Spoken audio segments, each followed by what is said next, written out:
Muy bien, pues muy buenas tardes a todos. Hello. Y llegamos a esta quinta sesión sobre los dones, los dones espirituales. Y la última vez nos quedamos justo antes de la enseñanza.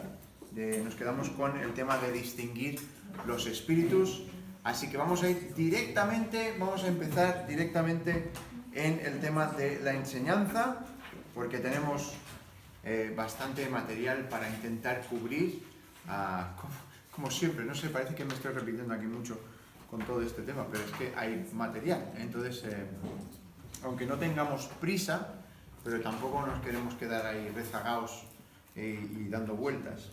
Así que tenemos el tema de la enseñanza, y antes de empezar vamos a orar un momentito y pedir la bendición del Señor sobre este tiempo. Señor, te damos muchísimas gracias una vez más por poder tener este estudio, y quiero pedirte que tú nos ayudes y nos animes, Señor, a indagar más en tu palabra. Quiero pedirte que podamos estar atentos y aprender más acerca de ti. En el nombre del Señor Jesús. Amén. Bien, pues tenemos el tema de la enseñanza, y otro grupo que Pablo identifica en 1 Corintios 12:28 es el de los maestros. Entonces tenemos maestros que, ¿qué es lo que hacen?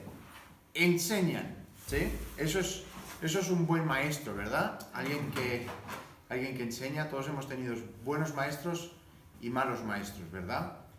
Los que estáis todavía estudiando ahora mismo, ¿verdad? Que tenéis buenos maestros. Y otros que dices, oye, ¿sabes qué? Si se pone enfermo hoy, tampoco pasa nada, ¿eh? Si pilla la baja, espero que esté bien, ¿eh? Pero tampoco me afecta mucho. Y cuando un profesor bueno se pone enfermo y viene un sustituto, no, eso sí que no nos gusta, ¿verdad? Es que le tenemos un amor a ciertas personas que...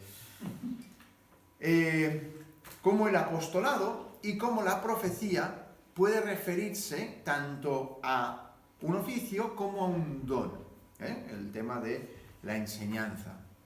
Puede ser un profesor, un maestro, o puedes estar hablando acerca del oficio. El don de la enseñanza implica la capacidad concedida por el Espíritu de interpretar y articular la verdad de la palabra de Dios de forma clara y precisa, para que los demás puedan entender y aprender. Entonces, es entender y aprender. Y hay predicadores, ¿verdad? Y hay maestros. Es curioso cómo hay una diferencia ahí, ¿verdad? Que tú oyes una predicación, ¡wow! ¡Qué buena predicación! No es que no te esté enseñando, pero después hay hermanos que tienen una capacidad de simplemente abrirte las escrituras y dices, ¿cómo yo no vi eso? ¿No? Está allí, están usando la misma Biblia que tú y que yo. Pero el Señor les ha dado una capacidad que es una pasada. ¿No? Que te abren los ojos de una forma muy, muy interesante. Ahora, aunque este don es un requisito, es curioso que esto...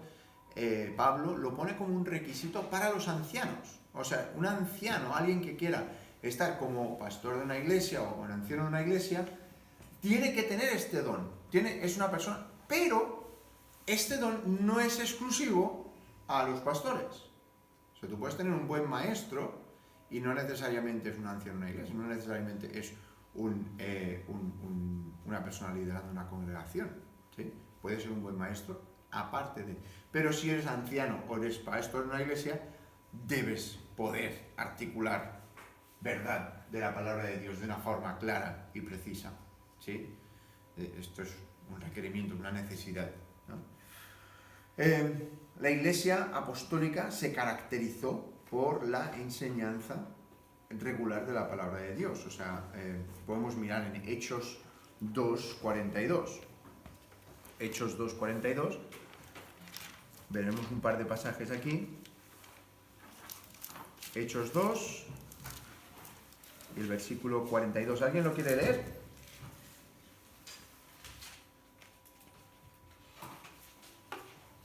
Hechos 2:42.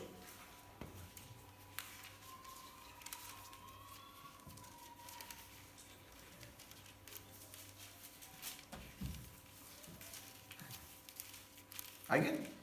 Venga, Raquel. Y perseveraban en la doctrina de los apóstoles, en la comunión unos con otros, en el partimiento del pan y en las oraciones. ¿Vale? Sí, sí. Entonces, ¿qué es esto de perseverar en la doctrina de los apóstoles?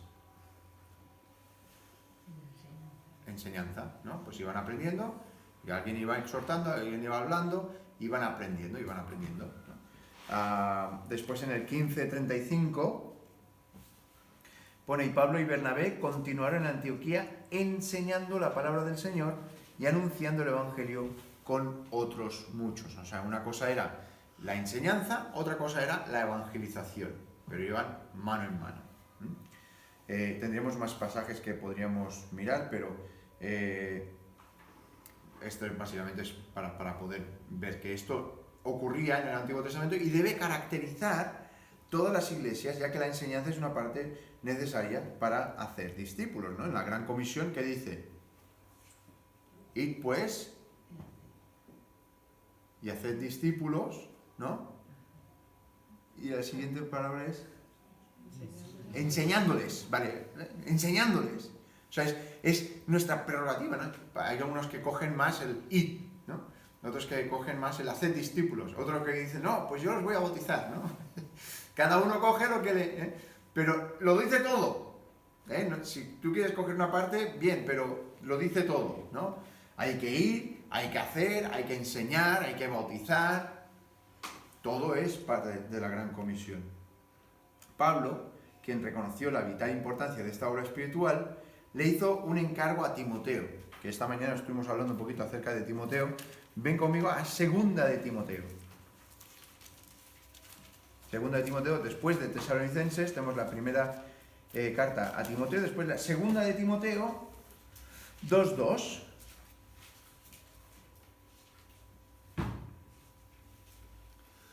¿Qué dice? ¿Alguien lo tiene? Segunda de Timoteo 2:2. ¿Alguien que no quiera leer?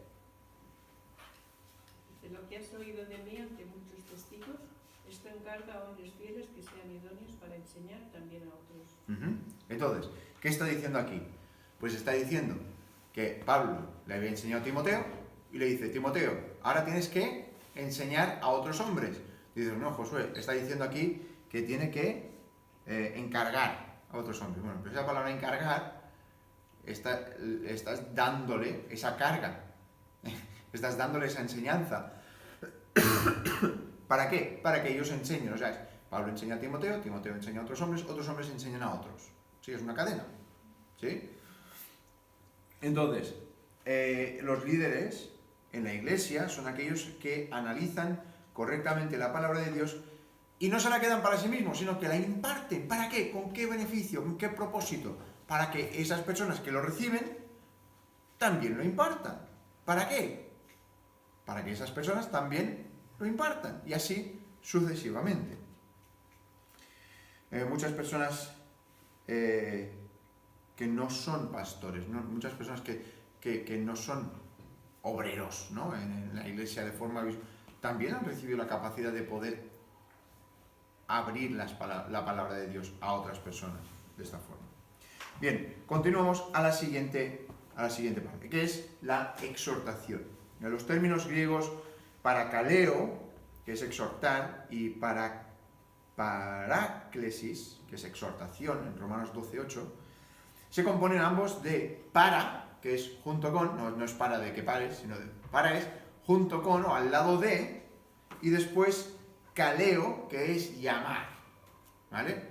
Kaleo es llamar. Entonces, junto a o junto de con llamar, que estas mismas palabras se juntan para constituir el título Paracletos. ¿A quién le suena esto? Paracleto es el consolador. ¿Y es el título de quién? Del Espíritu Santo. O sea, son palabras mayores. No está diciendo cualquier cosa, está diciendo la palabra para el Espíritu Santo, que también se traduce como abogado y también se traduce como ayudador y también, bueno, lo que hemos dicho, consolador, ¿no? Y es usado tanto en referencia al Señor Jesús en Primera de Juan como al Espíritu Santo en más referencias en la Biblia, ¿vale? En Juan 14, 16, 26, 15, 26 y 16, 7. El don de la exhortación, entonces, implica... Ay, perdón, se me ha olvidado poneros esto. Los términos griegos parakaleo, exhortar y paraklesis se componen ambos de para, junto con, y kaleo, llamar, ¿vale? Pero ya os lo he dicho esto, así que lo dejamos ahí. Entonces, el don de la exhortación implica acercarse a los hermanos creyentes para ayudarlos y a alentarlos en el camino de la piedad. Dependiendo de la situación, puede manifestarse mediante la amonestación a aquellos sorprendidos en pecado, en la corrección de quienes son tentados por el error, o en el consuelo a los que sufren, o en el fortalecimiento del débil.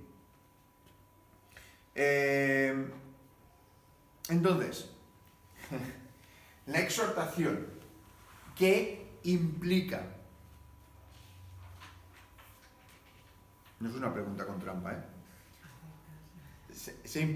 Implica acercarse, pero implica algo también muy importante. Porque dependiendo de la situación, y esto es muy importante, porque ¿qué es lo que hacemos normalmente? Escuchamos a alguien o escuchamos algo y automáticamente ya sabemos la solución. No sé tú, pero yo sí, ¿verdad? Alguien me dice, Josué, tengo un problema con no sé qué. ¡Buah! Yo ya sé, yo ya lo sé. Ya te puedo solucionar el problema. Somos muy rápidos, ¿verdad?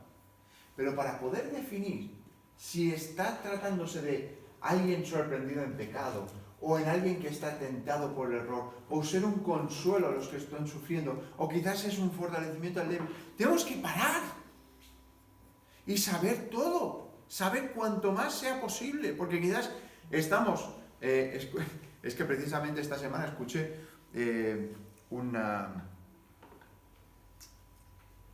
predicación, pero no una predicación, una sesión, ¿vale? de aprendizaje, y hablaba acerca de un matrimonio que vino para aconsejamiento, ¿no?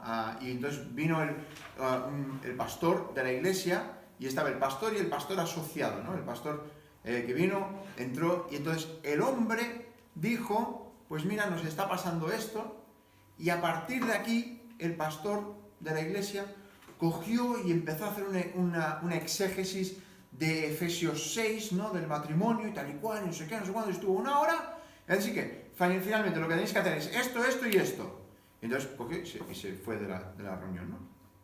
Y el pastor asociado, que era amigo con esta pareja, les dijo, bueno, ¿qué os parece tal? Y claro, el hombre dice, ya, o sea, está muy bien, pero es que no nos pasa nada de lo que él nos ha estado explicando, ¿no?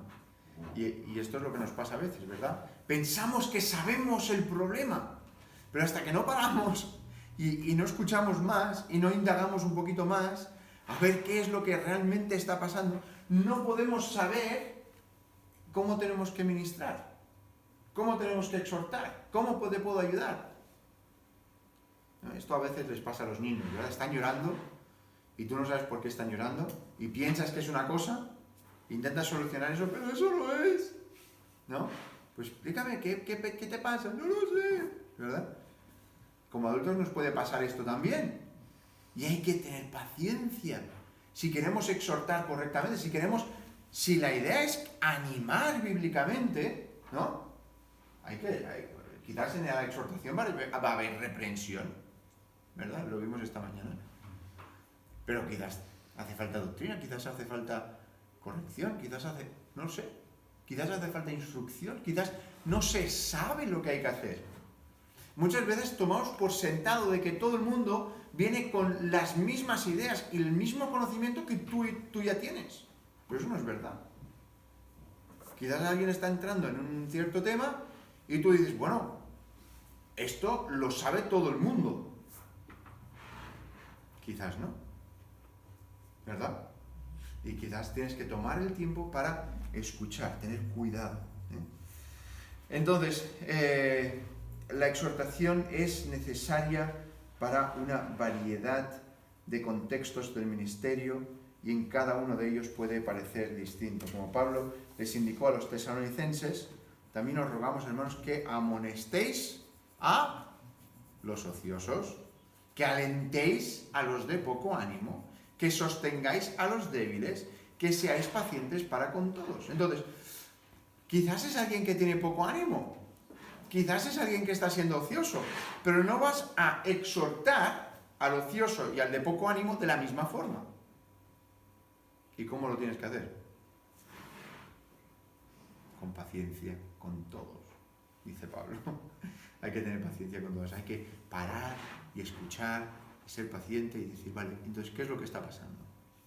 ¿Vale? Pablo y Bernabé ejemplificaron el ministerio de la exhortación en su primer viaje misionero, tras predicar el Evangelio en las ciudades del sur de Galacia. En Hechos 14:21 nos dice que volvieron a Listra, a Iconio y a Antioquía, confirmando los ánimos de los discípulos. O sea, volvieron a pasar por el mismo sitio. Ya hemos estado por aquí. Pues volvieron para hacer esto, para confirmar los ánimos de los discípulos, exhortándoles a que permaneciesen en la fe, diciéndoles, es necesario que a través de muchas tribulaciones entremos en el reino de Dios. Esto está en Hechos 14, 21 y 22. Quienes tengan el don de exhortación deberían asegurarse de ejercerlo con amor. Todos los dones se deben ejercer con amor. Y también deberían alentar a partir de las Escrituras. O sea, las Escrituras ya hemos visto que es el punto de partida. Es de donde tenemos que conseguir lo que estamos pensando, ¿sí? Y hay muchos hermanos que han escrito muy buenos libros, están ahí fuera, pero no sustituyen la palabra de Dios. Y de hecho, tengamos cuidado de los que no usan la palabra de Dios, sino que te dicen, pues, sus buenas teorías y sus buenas ideas, pero que al final, ¿qué son? Suyas, sus ideas, ¿no? Y que alguna puede estar muy acertada, muy correcta, muy bien, pero como creyentes queremos fundarnos en lo que dice la Biblia. Si consideramos que la predicación declara la verdad de la palabra de Dios y que la enseñanza la explica, la exhortación es la que llama a los cristianos a ser hacedores de la palabra y no tan solo oidores, ¿vale? Entonces tenemos lo que es la predicación, declarando la verdad, la enseñanza explicando la verdad y la exhortación, la aplicación de la verdad. Muy bien, continuamos con servicio y ayuda, ¿vale? Si alguien quiere comentar alguna cosa, puede levantar la mano y intentamos aclarar, ¿vale? Entonces, el don de servicio y que encontramos en Romanos 12:7 y el de ayudas que encontramos en 1 Corintios 12:28 son prácticamente sinónimos, ¿vale? Servicio, ya lo estuvimos mirando un poquito esta mañana, pero deriva del mismo término griego traducido diácono, que es diaconía, y básicamente es un término súper amplio que puede referirse a cualquier tipo de asistencia práctica o ayuda. De hecho, ayudar, que es de la palabra griega antilempsis, es también una palabra amplia y alude a cualquier tipo de servicio o ayuda prestados a favor de los demás. Con frecuencia, estos actos de servicio implican realizar tareas rutinarias y poco glamurosas. Sin embargo, son fundamentales para la vida y para la constante eficacia de la Iglesia. Entonces, ¿a alguien se le ocurre alguna cosa que sea una tarea rutinaria y poco glamurosa aquí en la iglesia, en nuestra vida de iglesia? ¿Cómo? Poner la mesa. Poner la mesa, La limpieza. la limpieza. Algo más, va. Mantenimiento. Luces LED. La contabilidad. La contabilidad. Especialmente cuando tienes a dos mendas que gastan dinero, como el Francisillo. Josué, ¿dónde está el ticket? ¿El ticket? Sí, todas estas cosas son muy poco glamurosas, ¿verdad? Y muy poco espectaculares, ¿verdad? Y a veces pensamos, no, esto, el servicio a la iglesia tiene que ser, ¿no? Fuegos artificiales. Y entonces, pues dedícate a la guardería, ¿verdad? Ahí vas a tener fuegos artificiales asegurado, ¿verdad? No, es que yo quiero algo que me sienta que estoy siendo útil, ¿verdad? Yo creo que el sentirse útil también depende de que el resto vaya y agradezca y reconozca. Eres importante, gracias por hacerlo. Sí, pero ¿cuántas veces nos cuesta esto, verdad? Sí, A mí. sí, porque claro, justamente leyendo un texto decía que el sentirse importante es innato en la persona y el niño te dice, mira papá que lo he hecho, ¿no? Porque quiere que le reconozcan que es importante. En el adulto esto se puede regular, variar, depender del Señor, orar en el Señor, pero es necesario. Es necesario decir gracias, pero claro, el hecho de que lo hagamos con una disposición u otra, al final depende de nosotros mismos, ¿no? Porque si estoy dependiendo de los demás, de lo que me digan, puedo ir mal, ¿no? Y al final no lo hago, ¿no? Pues mira, a mí hace mucho tiempo que nadie me agradece X cosa, ¿no? Y por lo tanto, pues no, lo voy a dejar de hacer, ¿no? No. no porque no se me agradezca, ¿no? Pues lo voy a dejar de hacer, o al revés, porque se me dice mucho, claro. Lo que dice la palabra también, ¿no? Que todo lo que hagamos lo hagamos como para el Señor. Entonces eso ya no estás pensando tanto en esa recompensa, sino en el Señor, ¿no? Y como él dice, cuando hagáis lo que tenías que haber hecho, siervos y no somos. Entonces es otra cosa, ¿no? Sí. Y esto, el hecho de ayudar a los demás, siempre nos cuesta, ¿verdad? Porque nos cuesta porque no queremos, ¿cómo lo digo esto? No queremos salirnos, ¿no? de lo que tendríamos que estar haciendo, ¿no? ¿Hasta qué punto?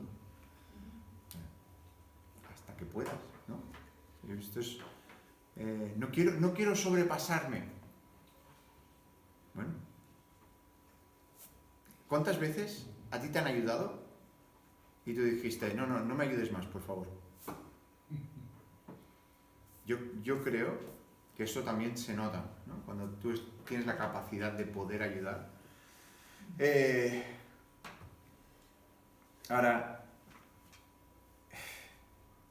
al llevar a cabo estas cosas, ¿no? Los ayudadores dotados en los ámbitos de servicio liberan a quienes tienen otros dones para que se dediquen a aquello, a lo que el Espíritu los ha preparado de forma especial. Este principio se ilustra mediante estos 7 hombres escogidos. ¿Os acordáis en el libro de Hechos que estaban los apóstoles, ¿no? Estaban allí y estaban ocupados haciendo cosas que otras personas podían estar haciendo, ¿sabes? Y entonces les libraban a ellos para poder hacer aquello que el Espíritu Santo les estaba intentando llamar a hacer, ¿no? Eso no quiere decir que estos apóstoles dejaran completamente de poner las mesas. Yo no lo creo. Yo creo que, pues, si hace falta ayuda, se pone uno a hacerlo, ¿no? Yo honestamente lo creo. El problema viene cuando el que tiene que ministrar la palabra no tiene tiempo para poder ministrar porque está intentando ocuparse de todo el resto. ¿Me explico? ¿Sabes? Entonces, esto lo tenemos en Hechos capítulo 6. Y en su carta a los filipenses, Pablo describe a un hermano que se llama hermano Epafrodito. Lo más seguro os acordáis de él. Dice cómo su hermano y colaborador, es como Pablo le está describiendo en Filipenses, como su hermano y colaborador, compañero de milicia, ¿vale? Vuestro mensajero, ministrador de mis necesidades, quien por la obra de Cristo estuvo próximo a la muerte. No estuvo próximo a la muerte dice por la obra de Cristo, exponiendo su vida para suplir lo que faltaba en vuestro servicio por mí. Toma. Este era un hombre que se estaba dedicando a hacer lo que hiciera falta por Pablo, ¿vale? Porque faltaba lo que los filipenses estaban haciendo, y han hecho mucho, pero Pablo les dice, mira, lo que vosotros no llegasteis, lo estaba haciendo Epafrodito él solito, y casi muere por esto. Ahora, Pablo aquí no les está recriminando, yo creo, ¿no? El tono no es de recriminación, sino está animándoles mediante lo que Epafrodito está haciendo. Es evidente que parte del don espiritual de Epafrodito incluía el deseo y la capacidad sobrenatural de ayudar y de servir, de ponerse a hacer cosas por los demás. Y su fidelidad hacia el Señor se expresó en el servicio sacrificial hacia Pablo.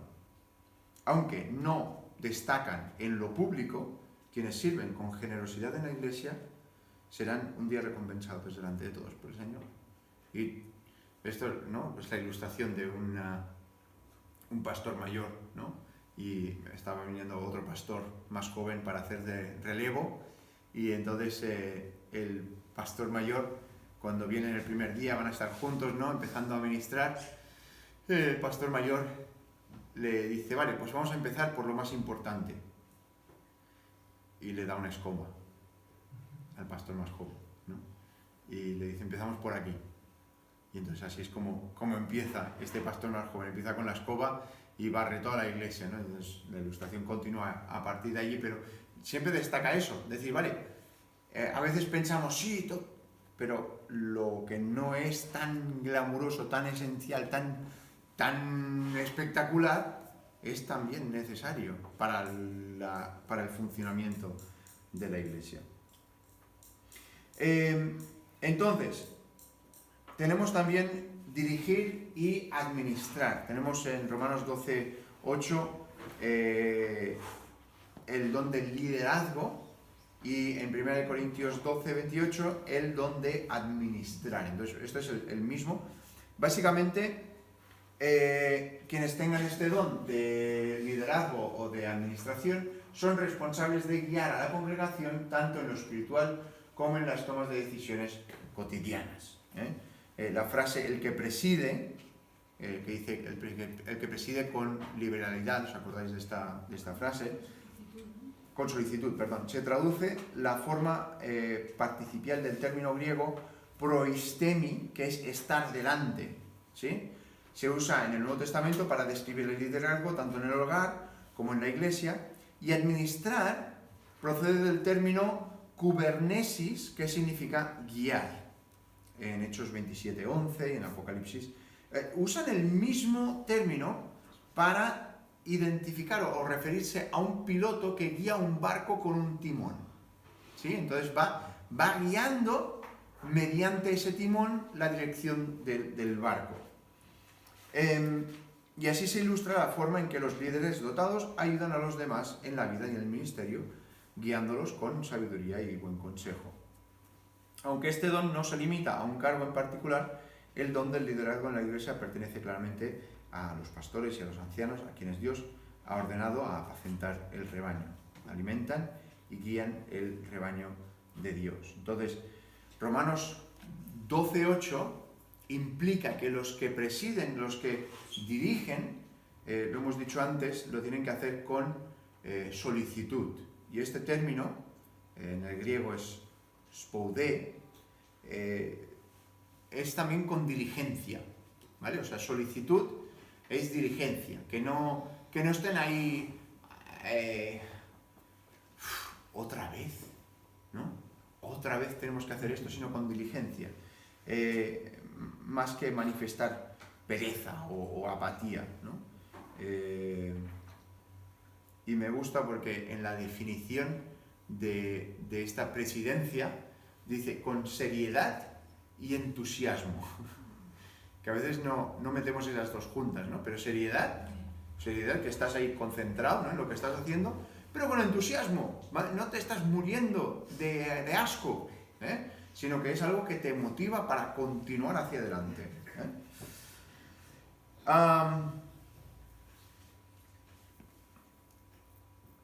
Y entonces, vamos a mirar, mira, Primera de Pedro, porque Pedro habla un poquito acerca de esto. Primera de Pedro 5.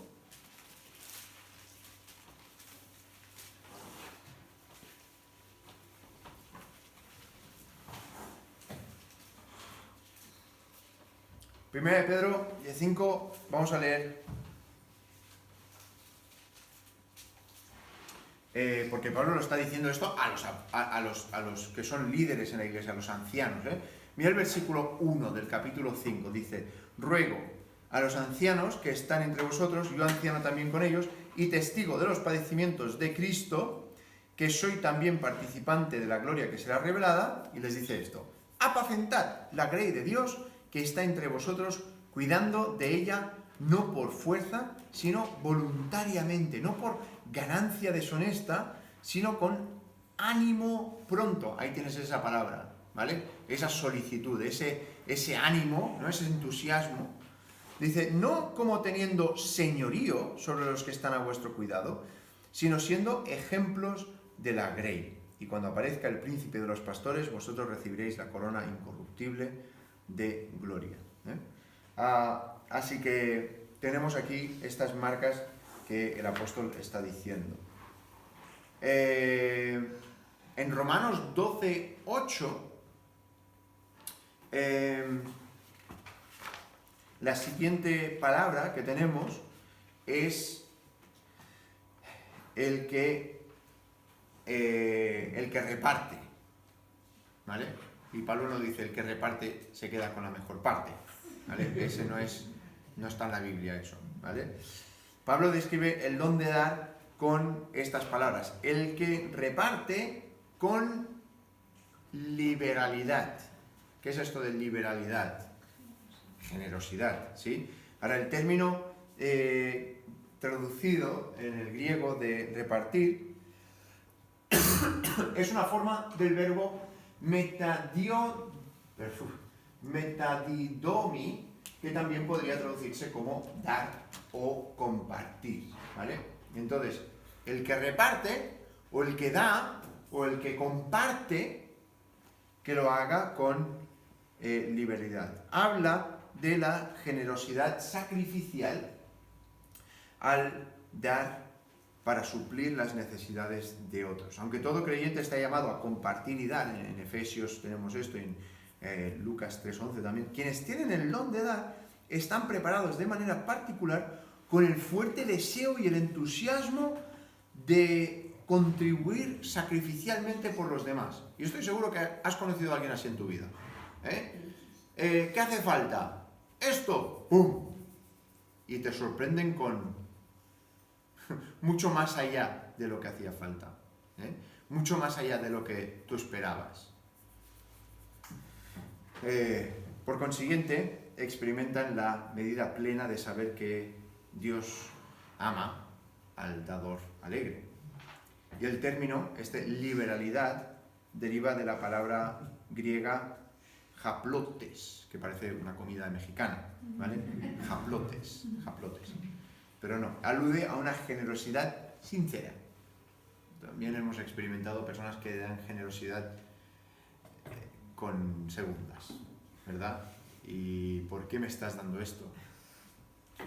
¿Qué te voy a tener que dar yo a cambio? ¿Verdad? ¿Por qué tengo este regalo por parte tuya? ¿No? Y hay personas que regalan y te da sospecha, ¿sí? Hay personas que no, hay personas que puedes recibir un regalo y sabes que es un regalo y ya está, ¿no? Entonces, tenemos que tener cuidado de asegurarnos de que nuestro dar es un dar sincero, que no estamos buscando ni la aprobación, ni tener, ¿cómo sería esto, no? Pues tener una persona de nuestro bando, ¿no? Porque claro, ¿te acuerdas cuando yo te regalé, ¿no? Aquella cosa, ¿no? Y a mí me pasa, porque a mí me encanta regalar, ¿vale? O sea, yo soy, si veo algo que me recuerda a alguien, pues hay veces, pues algunos de vosotros lo habéis experimentado esto, ¿no? Pero, y yo intento que sea lo más, no, es simplemente para ti, ¿no? Me acordé de ti y ya está, y no hay nada más, ¿no? Pero que hay personas que cuando te lo das dices, uy, y ahora tengo que darle yo algo de vuelta, o estoy en su deuda, no, para nada. Pero qué bueno es poder dar con generosidad sincera. Y esta forma de dar no solo está alimentada por un motivo ulterior, ¿no? Sino que el amor genuino hacia los demás es una realidad en esa vida. Y al final está dando al Señor a través del individuo. No es algo hipócrita como la pomposa generosidad de los fariseos, ni la engañosa actitud de Ananías y Zafira. ¿Os acordáis? No, queremos dar todo el dinero de la propiedad. Pero no era todo. El deseo genuino de dar y de compartir era el distintivo de la iglesia primitiva, ¿os acordáis? Vendían todas sus propiedades, ¿para qué? Para tenerlo todo en común. Pero acuérdate, Josué, que yo di tanto, ¿Qué nos pasaría ahora, no? Que me decía que, no, claro, pero yo vendí mi casa, pero claro, mi casa costaba tanto y la casa de este no costaba tanto, porque él, ¿sabes? Entonces acuérdate que estamos en diferentes planos aquí en la iglesia, Pero esto no pasaba. Pero como sabemos, no duró mucho en la iglesia.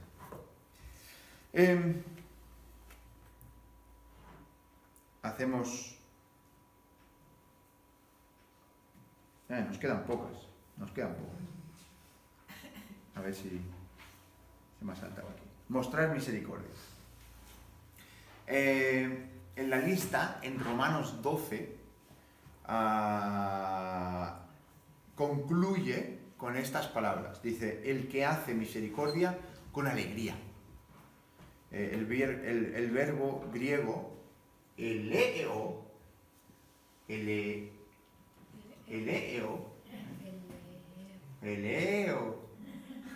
parece Wally, ¿no? Eleo. Pero es griego. Es hacer actos de misericordia. Transmite tanto una actitud de compasión hacia quienes sufren como la capacidad de consolarlos y alentarlos de manera eficaz. Los que están dotados de misericordia tienen una sensibilidad sobrenatural para apenarse y sufrir, y que están equipados de un modo especial por el Espíritu Santo para confortar y consolar a los abatidos. El don de la misericordia va más allá de un simple sentimiento de pesar por las personas, salta a la acción y encuentra formas de levantar a los demás. O sea, ¿te has encontrado con personas así? Donde te explicas tu problema a una persona y le dices, güey, lo siento mucho, ¿no? Y después se lo explicas a otra persona y es radicalmente diferente. Es como, wow, lo siento muchísimo, ¿qué podemos hacer para...? Y es como, wow, mismo problema, pero dos percepciones o recepciones tan diferentes, ¿no? Entonces, y es verdad, hay personas que es que están capacitadas con sentir mucho más que otras personas, ¿no? Con los problemas y el hecho de que pueden levantar a los afligidos. Quienes ejercen este don no lo consideran una carga pesada, ni un mero deber, sino que se deleitan grandemente en extender su mano con alegría, en el nombre de Dios, con misericordia y con gracia. El Señor Jesús manifestó esta cualidad de manera sistemática durante su ministerio terrenal. ¿Os acordáis? A Jesús venían a Él continuamente. ¿Con qué? Con problemas. O sea, piensa que a Jesús le venían problemas continuamente. Jesús, ahora me pasa esto. Jesús, ahora esto. Jesús, ahora esto. Jesús. Y continúa. ¿Y qué podría haber dicho Jesús? Ya basta, ¿no? Ya pro, ya no más. Pero Él mostraba misericordia continuamente. Ya sé, era Dios, pero es nuestro ejemplo, ¿sí? Y los que muestran misericordia y bondad hacia los demás siguen las huellas del ejemplo supremo del Señor Jesús. Ahora, hay uno de estos dones que es el don de la fe. Y tú quizás dices, ¿y esto qué es, Josué? Porque claro, el don de la fe, no tenemos que tener todos fe. Sí, todos tendríamos que poder tener un poco de todo esto, ¿verdad? No vamos a decir, no, yo no muestro misericordia porque yo no tengo este don. Yo no doy porque no tengo el don de dar. No, yo no voy a evangelizar porque yo no tengo el don de evangelizar. ¿Se puede hacer eso o no? No. O sea, cuando hablamos de los dones, ya sé que yo soy uno horrible para hablar de esto, porque a mí me encanta compartimentalizar, ¿verdad? Josué, ¿estás preocupado por algo? No. Pero, ¿y el campamento? Ah, sí, estoy preocupado por el campamento. Ah, entonces sí que estás preocupado por algo. Ah, no, pero eso está en el cajón del campamento, ¿verdad? No es mi trabajo, no es mi familia, es del campamento. Entonces, ah, sí, de eso sí que estoy preocupado, pero no me afecta en mi vida normal, ¿verdad? Porque eso es otro cajón, ¿verdad? Entonces nos gusta compartimentalizar, ¿verdad? Y, vale, estoy hablando de yo, quizás vosotros no sois así, vosotros estáis por todas partes, ¿verdad? Pero sois mujeres, sí, sí. Vale, pero aquí está enseñando a alguna mujer que sí que lo hace. Entonces, pues, decimos, pero no todos los creyentes tienen que tener fe. ¿Cuál es nuestra respuesta? Sí. Entonces, ¿qué es esto de que haya un don de fe? Esto aparece en 1 Corintios 12, 9. Entonces, el don de la fe que Pablo menciona en 1 Corintios 12, 9 se refiere a la capacidad extraordinaria de confiar en Dios frente a la dificultad y los apuros. Y tú has conocido a personas que en el momento que les pasa algo, se derrumban. Esta persona lo más seguro no tiene ese don. Pero ¿qué pasa, Marta? Algo está, se está molestando aquí con algo, no sé. Me está poniendo nervioso. Sí, sí. ¿Quizás me he equivocado en algo?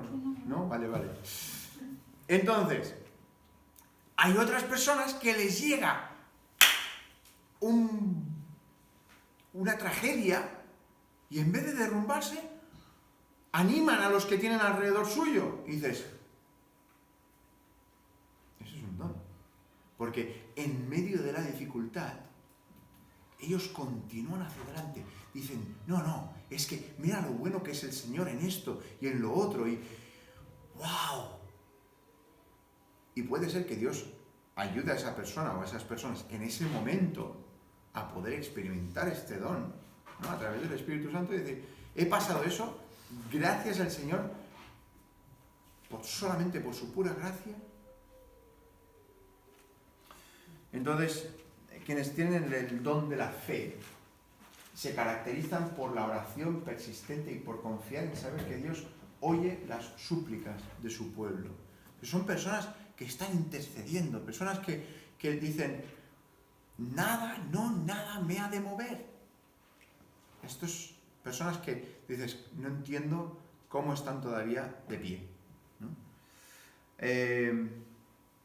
Toda la congregación se fortalece cuando quienes poseen este don ejercen fe en medio de las pruebas y las tribulaciones. Y esta cualidad de confianza inquebrantable en las promesas de Dios marcó a los santos de ese capítulo famoso en Hebreos 11.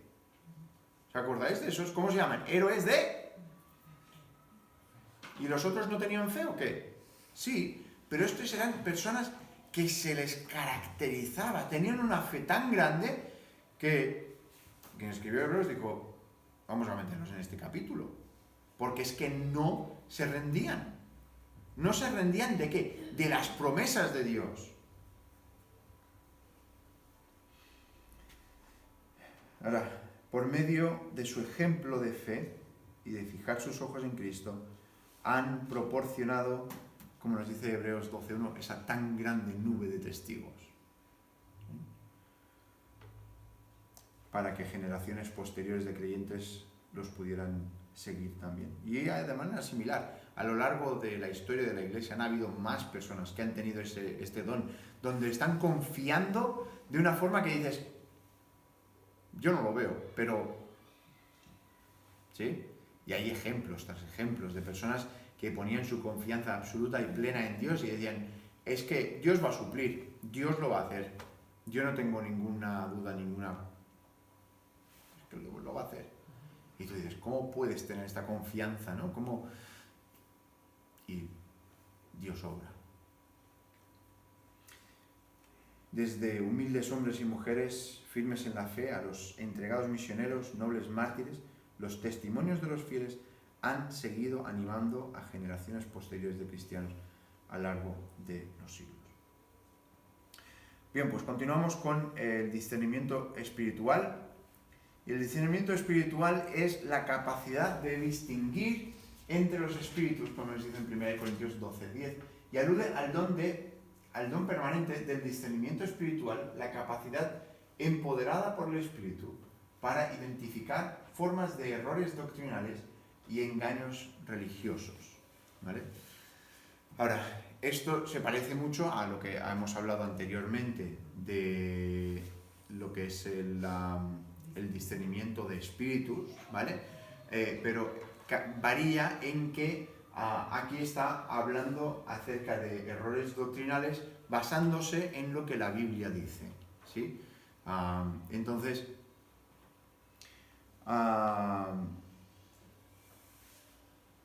Satanás está buscando continuamente falsificar la verdadera obra de Dios y se disfraza de ángel de luz.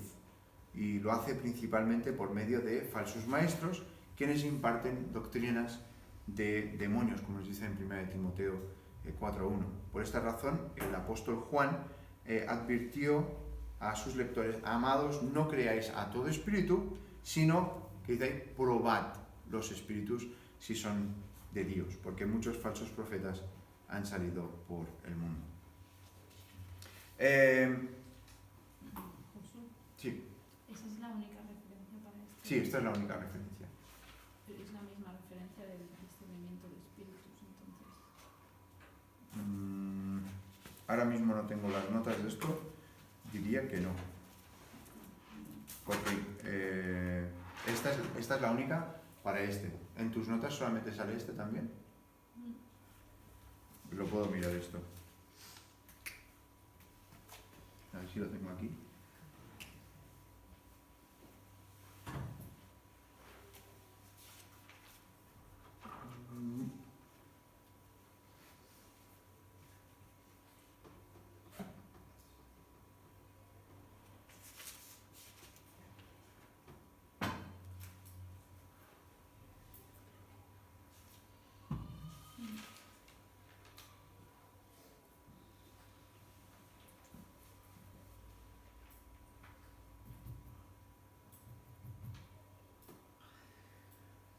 Este era el de discernimiento de espíritus.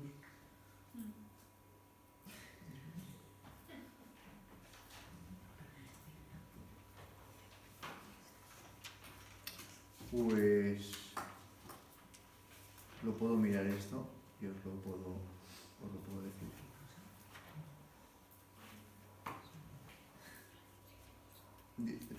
La cuestión, pues si estáis perdidos o no, ¿vale?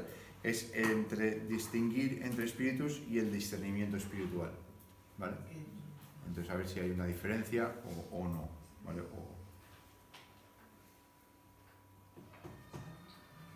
Muy bien, pues os lo puedo mirar y os lo digo, ¿vale? Acabamos, que tenemos solamente 2 más y ya lo podremos dejar zanjado este tema. Este es el de evangelización, ¿sí? Es el oficio o don de evangelista que menciona en tercer lugar Efesios 4:11. Implica la capacitación divina de explicar, exhortar y aplicar el evangelio a los no cristianos. O sea, tenemos a los que imparten a los cristianos y después a los que lo hacen con los no cristianos. En sus cartas, Pablo empleó el verbo evangelizo, que es predicar el evangelio, en 21 ocasiones. Instó a Timoteo a hacer obra de evangelista. Y en general, en Éfeso en particular, el evangelista parece ser principalmente un plantador de iglesias. O sea, es una persona que sale para hablar a otros de Cristo y cuyo deber consiste en establecer nuevas iglesias por medio de la predicación del evangelio. Una vez que nace esa congregación, pues este pastor maestro dirige la iglesia y el evangelizador sale para abrir más iglesias, ¿vale? Para hablar a más personas. Entonces llegamos a pastorear y enseñar. Este oficio o don, mencionado en cuarto lugar en Efesios 4:11, implica la capacidad divina de pastorear, es decir, dirigir, alimentar, proteger, cuidar de otras maneras a los creyentes de las iglesias locales. Así, podéis ver un poquito cómo se van solapando, ¿eh? O sea, aquí no es que sea muy claro de encajar en cajitas, no, es que estaba compartimentalizado aquí y aquí y aquí. No se puede hacer esto aquí, ¿vale? Porque es que una cosa se junta con la otra y es... ¿Por qué? Porque lo que estamos haciendo no es, este se dedica a esto no es una organización donde, yo tengo el título de esto y yo no me dedico a eso, ¿no? Tú vas a una empresa y te dicen, no, ventanilla 4, porque aquí no es, ¿vale? Tú quieres que pase esto, tienes que ir a la ventanilla tal, porque aquí no es, pero esto no es una organización, esto es el cuerpo de Cristo. ¿Y qué estamos haciendo? Entre otros, nos vamos ayudando mutuamente, ¿sí? Con diversidad de dones. Eso quiere decir que quizás tú tienes varios dones. Y hablaremos esto ya cuando nos toque dentro de 3 semanas, volver a este tema, ¿vale? Que hablaremos acerca del uso de los dones. Y que no es tan imperativo el buscar a ver qué don tengo, sino, aquí estoy, úsame. ¿Sí? No es tan imperativo de ¿en qué casilla estoy yo? ¿Estoy en la ventanilla 4? ¿Estoy en la ventanilla 22? ¿Qué hago? Sino la actitud del corazón de decir, Señor, úsame donde quieras, como quieras, con quien quieras. ¿Hace falta alguien haciendo esto? Ves a hacerlo. Ves a hablar con esa persona. Ya, pero yo no sé si podré o no. Pues inténtalo. Ves allí, ¿no? Entonces, esto lo trataremos un poquito más tarde, después. Pero obviamente hay algunos que sí que están compartimentalizados, obviamente, para pastores, maestros, para ancianos. Estas sí que pues, están un poco más limitadas, pero al ser Tito la única epístola paulina que no contiene el verbo evangelizo, ni su sustantivo de evangelio, se puede suponer que el contenido de la carta se refiere a la obra de crecimiento y madurez en una iglesia local, una vez bien establecida por el evangelista. Así que vemos aquí que la carta de Tito pues es una carta un poco diferente. Así que cuando volvamos hablaremos acerca del uso de los dones. Muy bien. Pues vamos a acabar con una palabra de oración y muchas gracias por vuestra atención. Señor, te damos muchas gracias por este día y quiero pedirte que ahora nos bendigas al marchar cada uno de nuestras casas. Gracias por tu palabra, podemos aprender de ella. En el nombre del Señor Jesús.